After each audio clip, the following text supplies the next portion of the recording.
और अल्लाह के रसूल फरमाते हैं कि नमाज के वक्त, सही बुखारी में जिल्द नंबर 1 किताब आदान चैप्टर 75 हदीस नंबर 692 कि जब आप नमाज पढ़ते हैं, हज़रत अनस फरमाते कि हम सहाबा के कंधे मिलते थे दूसरे सहाबा के कंधे से, हमारे पैर मिलते थे हमारे सहाबा के पैर से।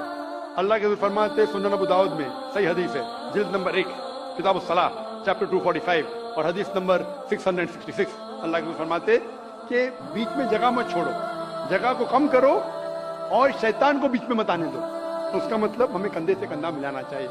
जो इंसान अपने आप को मुसलमान कहता है और कंधे से कंधा नहीं मिलाता है सलाह के वक्त और पैर से पैर नहीं मिलाता है, वो अल्लाह के रसूल की नाफरमानी कर रहा है, वो सलाह सही तरीके से नहीं पढ़ता है। तो शायद उन लोगों को ये अल्लाह के रसूल की हदीस के बारे में पता नहीं होगा। तो हमारी कोशिश है कि उन मुसलमान को बताए कि अल्लाह के रसूल की हदीस है कि कंधे से कंधा मिलाओ, पैर से पैर मिलाओ, नमाज पढ़ते वक्त ये फर्ज है।